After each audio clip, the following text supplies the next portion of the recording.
手を早い。She said is maybe takes Can I write? They're not here. It is. It's Here. I need them. Wow. Yes. These are leg, but like small swimming on leg to yes. Right?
Soul Kendamas. This is Alex Mitchell. My name is Chad Covington. And this game is called Kendama. It is a century-old Japanese wooden skill toy consisting of 3 cups, a spike attached to a ball with a hole by a string. So Alex is going to demonstrate the basics of Kendama, and I'm going to kind of talk us through what he's doing. So Alex, please start with the big cups. So one of the easiest Kendama tricks, something that you would like to start with when you're learning Kendama. From the big cup, you can flip it to the small cup, and then to the bottom cup. And I know it's hard to see from up here, but there's a hole in the ball. The last part of this combo is to land with the ball and the spike, like so. So that trick is called Around the World. And so when you're learning Kendama, Around the World is a nice goal to start out with if you're wanting to learn the progressions of Kendama. So another really cool, simple trick starting out, it is kind of intimidating, the swing spike. So swing spike. And then you can rotate the ball, flipping 360 degrees back onto the spike. That trick's called Earth Turn. And the really cool thing about Kendama is any trick that you learn, there's always some form of progression beyond that trick that you can shoot or aim for. Another cool thing is you can play Kendama using the ball as well. So a lot of people, when they first look at it, they're like, catch the ball in the cup. But fun enough, you can hold the ball and catch the cups or the spike on the ball. This trick is called Airplane, and you catch this inside the ball. That trick is Jumping Stick. So Jumping Stick is where you flip the handle, catching it back in the ball. And you can also balance the cups on the ball. This trick is called Lighthouse, where you balance the bottom cup on the ball. This is Lunar, and you have the big cup. There's also the small cup, so inward lunar. And with any good Kendama trick, you always want to end with a spike. So Alex has been playing Kendama for 8 years now, and he's had a lot of time to practice. We play Kendama every day, mostly twice, 3-4 times a day, kind of an all-day thing. So Alex, before we get into the really high-level tricks, can you demonstrate like a single lighthouse flip, for example? So lighthouse, again, we're balancing on the, this is a lighthouse. And then a triple flip. That one's pretty difficult. So flipping the can 3 times, catching it back on the ball, and then ending with a spike. Give it up for Alex, everybody. So let's show briefly a tap juggle spike. So this is where you tap the kin, juggle between the two, and then catch it on the spike, like that. So the progression, let's go 2 tap to spike.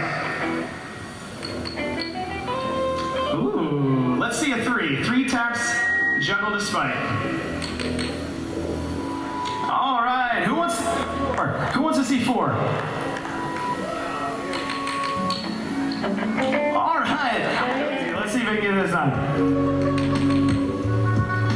Oh, he got it. Out of curiosity, who wants? Let's see 6. All right, give it up for Alex, everybody. Okay, so Chad is gonna move on to some spacewalk tricks. So you do a full rotation and catch it back by the ball and end with a spike, as always. Okay, let's see. Okay, this is spacewalk to lighthouse, end with a spike. So you can do spacewalk to all sorts of tricks. This one, he's gonna go under the legs. This one's called Super Flamingo. It's super difficult. Oh, clutch the spike. Let's go. Okay, this one's behind the back, spacewalk. Super clean. In with a spike. Oh, a lighthouse. There. So close. Okay, lighthouse. In with a spike. Give it up for Chad. Let's go. All right, thank you for your time. Again, this is Kendama. We are Soul Kendamas. If you would like to learn Kendama, please come back to our tent. We're just by the bonsai trees to the right. So please come learn Kendama. Thank you so much. がとうございます。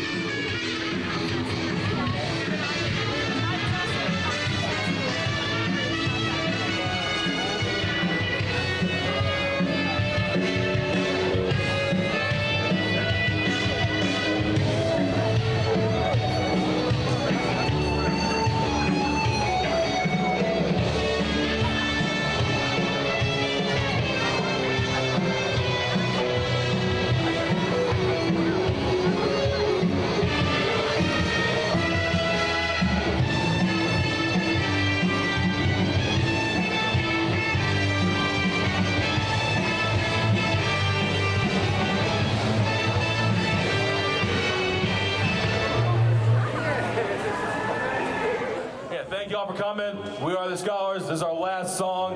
Thank you for coming.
Thank you all so much.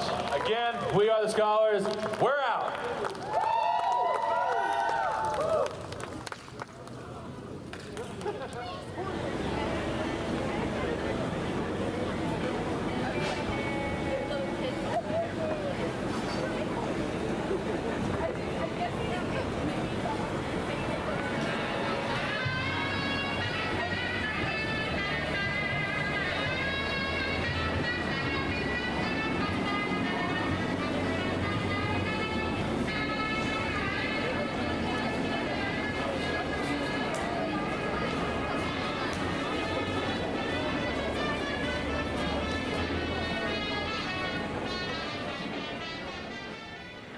So this first form, they're going to do a direct cut front cut, and then they're going to follow up with another cut straight down. And what they're going to do now is called a chibori. This chibori, chi means blood, bori removal. So once you've kind of discombobulated a human being, you kind of want all that icky stuff off the sword, so you actually throw it off. And you'll notice that the sword is pointed at the opponent at all times. So now they're going to break this one down. By the way, Mr. Thornton, the person on the left side, he's considered the good guy. And poor Jeff on the right side, he's the bad guy. So, as you'll notice, they both sit down, being friends, they're having coffee, tea, or who knows what. And then the bad guy decides to pull the sword. So you'll notice he follows him up, he hits him, he strikes him, and you'll notice that at this point, once he's down, then he gets all his stuff off his sword. The sword, notice, is pointed directly at him. At this point, he will change steps, but in reality, we're actually kicking the opponent to make sure there's nothing left of life. And then if we're 100% sure at that point, we return the sword. So what we're doing now is called kirikaishi. Kirikaishi meaning alternate swings. And they are nothing more than practicing warming up and getting ready for actual combat. Once they've done that, they're going to change, switch around, then they're going to have certain strikes that we perform. There's 4 of them. The one strike is called a man. Strike to the head. Strike on the wrist is called a kate. Across the belly is called a do. And to the throat is called a tsui.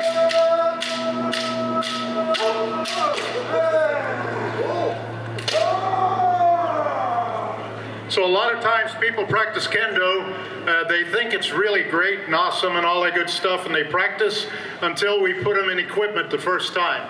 Then when they find out we don't hit soft, we hit hard, all of a sudden they quit. So now they're going to do what is called jigeko. Jigeko means free fights. Now, you'll understand what I mean by both of them being dead by watching this free fight. You'll notice that a lot of times simultaneous strikes will occur, and with a sword going through your head, through your body, you don't have much of a chance. That's why skill is very important in this.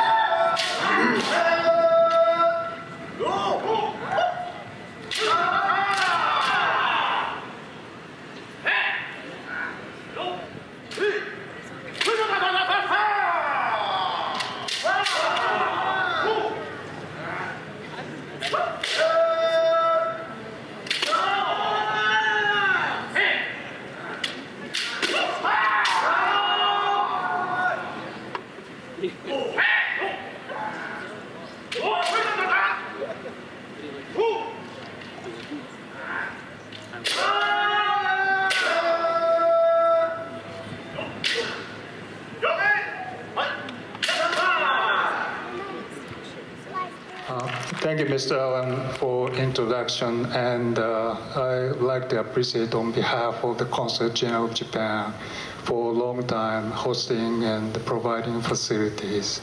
And this is the biggest stage I ever had, so this is really nice. And also thank Just for always supporting our activities, and we will continue to be a good part in future as well. Well, good afternoon. How did you? My name is Matsumoto. I arrived in Nashville in January. So far, I have been experiencing Tennessee life for 10 months or so. But this week is a very special week for me. I visited the University of Memphis last Friday, talked to the business person, and also visited the Graceland. I was so overwhelmed by the exhibition, and I'm learning Memphis Cultural Society. And I've been looking forward today. I've been looking forward to meet you and seeing everybody enjoying Japanese culture and food and all other things. Recently, the Japanese government do say Japan-US relations are very good, more than ever. Of course, some of the reasons are economic relations and some of the political relations. But to me, the most important thing is grassroots exchanges, knowing each other's culture, experiencing them, interested in other culture. So I would like to extend my sincere appreciation to you all for coming this event. And please experience and enjoying the performance. Nozomi-san's performance, Kendo's performance, and I'm looking forward to other performances as well in this afternoon. So please enjoy, let's enjoy, and thank you very much for all the supporters and volunteers and all the vendors, performers. Thank you very much.